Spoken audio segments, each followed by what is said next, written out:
back to the school students. Bila tak ada UPSR, tak ada PD3 ni, diorang tak akan bersedia untuk peperiksaan yang begitu besar, iaitu SPM. Kan? Jadi dia akan memberi mereka peluang, UPSR PD3 ni akan memberi peluang untuk mereka bersedia membuat persediaan dari segi mental, emosi sebagainya untuk SPM, dan mungkin yang nak pergi STPM, mungkin yang nak pergi tertiary education sebagainya.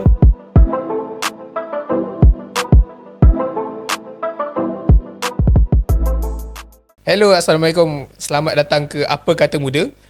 Dah lama kita berehat sebenarnya daripada Apa Kata MUDA ni. So kita tahun ni nak start balik, and hopefully kita akan jadi lebih konsisten untuk producekan Apa Kata MUDA tahun ni.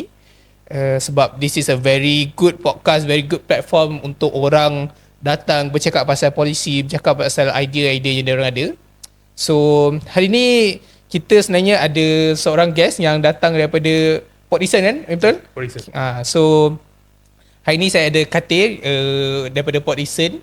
Kathir, maybe you boleh introduce yourself a bit better daripada I introduce you. So maybe you kena bagi a little bit of introduction of yourself lah kot.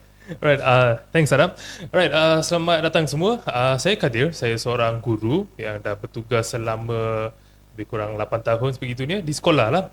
Sebelum tu saya dah mengajar di tuition sebagainya untuk beberapa tahun. Okay, baik. Jadi saya ni sebenarnya bukanlah dari background perguruan sebelum ni, sebab saya masa kecil dulu nak jadi medical side and all that. Tapi masa saya tengah belajar ni, saya rasa sebagai seorang guru, beliau mempunyai banyak tanggungjawab, dan saya memang admire lah. Saya minati apa yang guru-guru saya selalu buat dulu, dan saya pun rasa I was inspired lah by what they were doing, and saya pun terikut. Jadi saya pursue a career in education lepas tu, dan sekarang ni saya sedang giat beraktif menolong beberapa pelajar di luar sana yang tidak mampu untuk pergi tuition. Saya buat free tuitions for them and such. Saya juga aktif dalam beberapa NGO berkaitan pendidikan sebelum ni, dan saya pernah juga punya I was holding a few positions in schools before this as well lah. So yeah, that's about me. Okay. Now kita dah tahu a little bit of your background, basically in education. So essentially that is the topic that we want to talk about lah today, pasal education. Dan tapi before kita go into the topic of education ni, maybe just a little bit borak-borak kosong lah kan. Maybe kita nak cakap pasal Netflix, sebab previously I was cuti for about seminggu, 2 minggu macam tu. So banyak tengok Netflix, tak ada banyak buat benda produktif, banyak tengok Netflix je.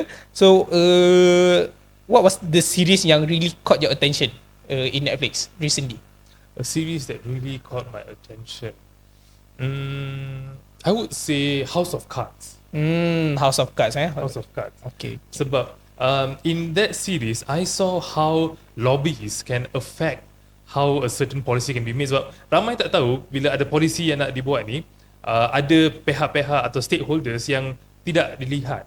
They are working behind the scenes. Contohnya, kita akan rasa okay, ada menteri begini, ada pegawai begini yang akan buat proposal sebegini, tetapi semestinya ada lobbyist di belakang tabir yang akan cuba mempengaruhi polisi tersebut.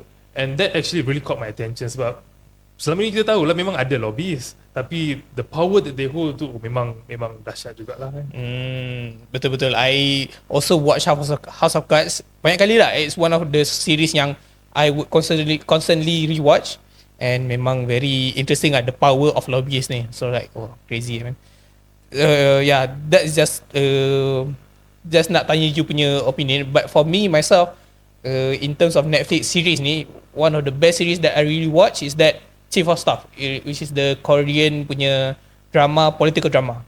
So dia cerita pasal this one figure, nama dia Jang Tae-jun ke tak silap, but he's also the same actor as the one in Squid Game actually, the main actor in Squid Game. So dia ceritalah pasal dia punya how dia punya political strategy, how dia manage dia punya staff and everything. So how dia buat polisi. So it was a very interesting series to watch lah for me. Yeah, so that's all about Netflix yang kita nak cakap pasal, sebab just to warm up a bit lah kan. So now let's dive deeper into our topic, which is education. And the topic yang I nak cakap about today is that I would say it's a very controversial topic sebab people have very strong views on this, and I myself have a very strong view on this because I was also a student. So the topic is, in our education system, is exams, peperiksaan, whether it's SPM, UPSR, PT3, whatever, is it still relevant in our education system? So if you ask me, the exam that I went through when I was a student, which is 9 years ago, something like that, it was mainly exam yang berdasarkan memory. You kena hafal this, you kena hafal that, you kena hafal those kind of things in order to pass or in order to do well in your exams. So for me, I didn't like it. To be honest, I really hated exams. I mean, it showed in my results that I was not really fond of exams because my results were quite bad. But when I stepped into university, the university system punya exam is a bit different because it was mainly on your understanding and you have to write essays and whatnot. So I got better in that because it was mainly about understanding, and then I boleh craft my own ideas on it. But for me, I want to get your perspective as a teacher, as an educator. Do you think exams in our education system is still relevant? Is it something that daripada dulu lagi okay ataupun something yang kena berubah? Okay, before that, habis sekolah 9 years something. Still, kita dah berbelas tahun ni. I don't know I feel old now lah. But okay, personally my opinion kan, because looking at how the students are, the trend right now and such, I actually rasa peperiksaan sepatutnya diteruskan. Sebab peperiksaan bukan sekadar hanya kita hafal sesuatu benda dan muntahkannya di atas kertas peperiksaan, but dia sebagai persediaan kita untuk kehidupan yang akan mencabar. I mean, you can agree life is never easy, right? Yeah, So betul. Yeah. we have to prepare ourselves. Kalau mereka tiada peperiksaan, sebagai contohnya UPSR dimansuhkan. Sekarang ni budak-budak sekolah rendah terutamanya, dah habis tahun 6 tu mereka tak ada peperiksaan yang menentukan bagaimana tahap penguasaan mereka. Dan mereka akan terus masuk form 1, tingkatan 1, lepas tu PT3 dimansuhkan. Jadi dari permulaan sesi persekolahan, mereka tiada peperiksaan yang begitu besar sehingga mereka sampai tingkatan 5. Dekat situ mereka ada SPM lah. Jadi mungkinlah mereka akan rasa, selama ni tak apalah, tak ada peperiksaan, so SPM pun macam not so important kan. But that's a very wrong mindset, because they cannot believe that everything is going to be easy in life. We have to be very frank with the youth nowadays. Sebab mereka mungkin boleh rasa, mungkin mereka berfikir yang tengok apa yang berlaku di luar, contoh they want to go into this business or that business. It's just a matter of learning up and then I can achieve. But before you learn up, you need to know the basics. Sebagai contoh, I will tell my students, I'm a maths teacher, I will tell them, look, if you want to learn about forex, you want to learn about cryptocurrency, kau kena tahu sikit maths, kau kena tahu macam mana perubahan kadar, kau kena tahu what are the factors that revolve around it. Kau tak ada basics tu, susah kau nak kau nak belajar tentang benda-benda yang lagi besar lepas ni lah kan. Okay, so back to exams. Exams ni sebenarnya cabaran di setiap fasa kehidupan. I'm just going to give you an example from my life. I've got a son, and my son ni, if I see him playing around and ada mainan dekat lantai tu and dia nak terpijak dan terjatuh tu, I biar je terjatuh. Sebab bila dia terpijak benda tu, and he's 2 years old lah, so memang bila terpijak dia jatuh tu, dia akan perasan, di sana ada mainan, dan kalau dia nak jalan tu, he has to either avoid it or he has to move it. And I believe that is a very big experience in life. When there are no challenges, we don't learn. Okay, so back to these school students.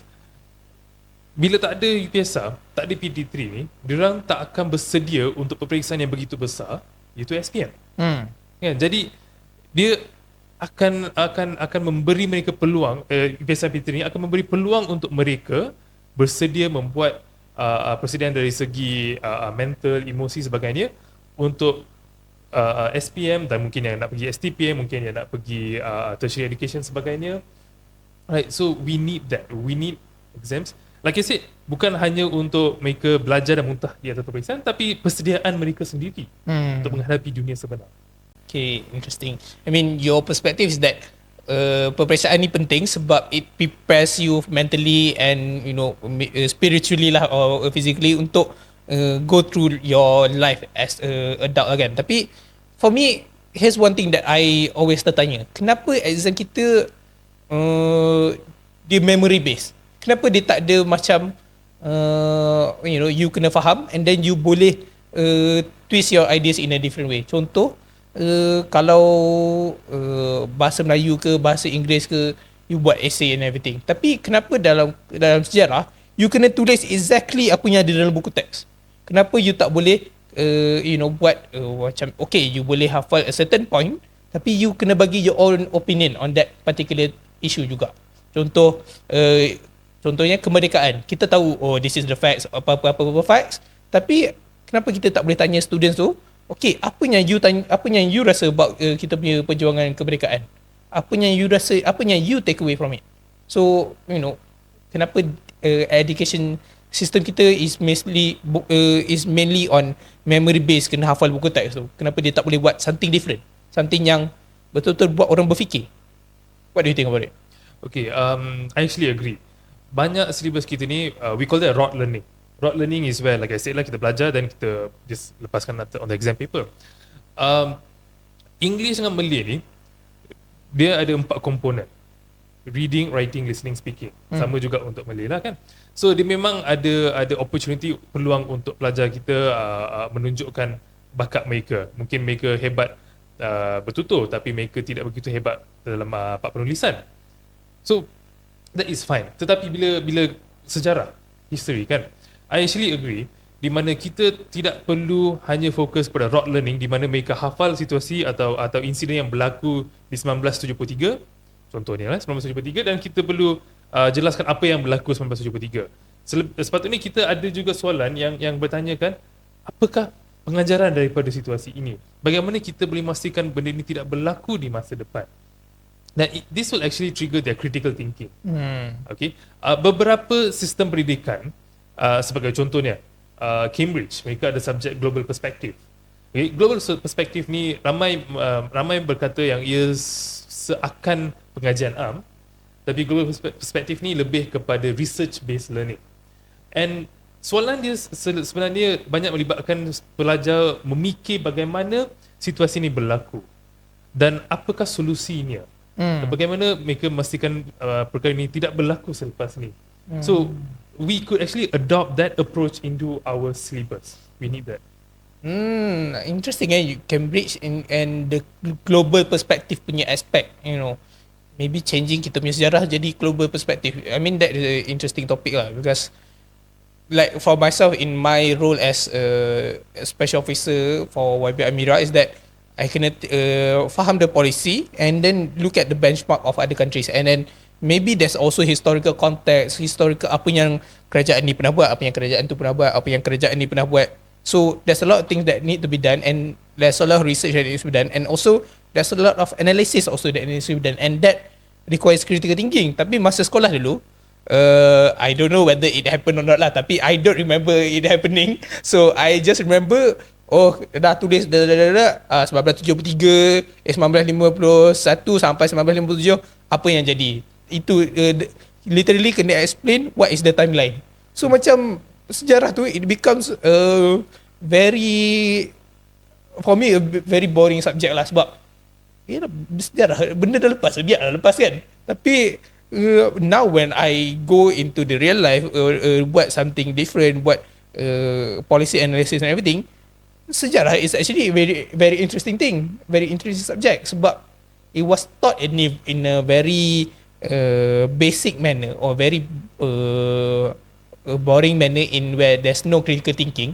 It's jadi boring. So for me, I really didn't like exams, especially sejarah punya exam lah, sebab kena menghafal banyak tau.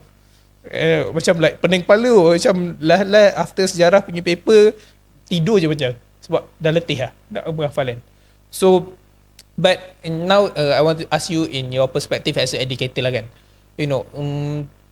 How should the government change for that, so that kita punya syllabus ni is better for the future generation, and dia ada the aspect of critical thinking tu dia being highlighted or being prioritized more by the syllabus. Okay. Just on the sejarah again lah. Fun fact kan, I didn't actually score well for my sejarah juga. I sejarah tak serius ni, tak kredit dulu. I mean, I don't mind going on record sebab our education results are available anywhere kan. Yeah. So yeah, it's fine. But yeah, I mean, I bukan budak yang overachiever dulu juga masa belajar. But I actually understood the importance of education. Lepas belajar tu, I macam, alamak, should have done better for sejarah lah. But I agree, dia memang very very dry subject. So for us to improve that subject in general, kita kena faham sejarah ni kita belajar sebab kita nak appreciate what our founding fathers did for this country, apa pejuang-pejuang negara yang telah berkorban demi negara ni. Tapi kita juga kena lihat dari segi sebelah sana. Sebagai contoh, bila Belanda masuk Malaysia, apa yang mereka nak? Memang silibus kita ada lah benda tu, tapi kita juga boleh lihat apa yang berlaku di Belanda ketika itu yang memaksa mereka, bukan memaksa lah, yang boleh kata yang membuatkan mereka untuk datang ke Malaysia dan menakluk Malaysia atau sebahagian daripada ni. So what happened over there? Why did they have to come here? And how what happened here helped their country? So bila mereka belajar benda ni, mereka bukan hanya fokus pada Malaysia saja, mereka akan tahu apa yang berlaku di negara tersebut. Dan mereka boleh lebih cakna tentang apa yang berlaku di luar negara ketika tu. Dan mungkin mereka akan rasa, oh kalau masa tu benda ni berlaku, apa yang berlaku dekat negara tu sekarang? So we are talking about what happened in Malaysia now based on what happened 30-40 years ago. So what happened here affected there. What happened there Affected teacher here. So we have to see that link. And benda-benda begini akan memberi pelajar peluang untuk lebih arif mengenai geopolitics. And sememangnya ni benda yang I actually have been advocating for some time. Ramai pelajar sekolah ni bila mereka dah pergi universiti ataupun college, mereka tak tahu apa yang berlaku di luar negara. Mereka tak tahu apa kaitan antara negara ni dengan negara tu. So you need to have a bit of knowledge of how these countries work together or they relate to each other. Okay, interesting. I mean, interesting lah when you kata you kena ada both sides of the angle. You kena belajar kita dah belajar apa yang Malaysia lalui, but we also need to understand kenapa negara yang on the other side buat perkara tu kan. I mean, that's a very interesting thing lah. So unfortunately that's all the time yang kita ada untuk episod kali ni, sebab kita pun ada resources punya limitation. So kita pun kena ni lah, maybe in the future kita boleh cakap more about this. So thank you so much for coming on Apa Kata Muda, and I hope in the future you will be still willing to come into Apa Kata Muda. Oh definitely, thank you Adam, and thank you Apa Kata Muda, thank you audience as well. Saya akan datang lah dalam masa depan. I actually enjoy this session. Okay, itu saja untuk episod Apa Kata Muda kali ini. So jangan lupa share, like, subscribe video ini, so that in the future kita boleh ada lagi banyak peluang-peluang untuk orang macam Kathir untuk datang ke platform Apa Kata Muda. Alright, thank you, bye. Thank you everyone, bye.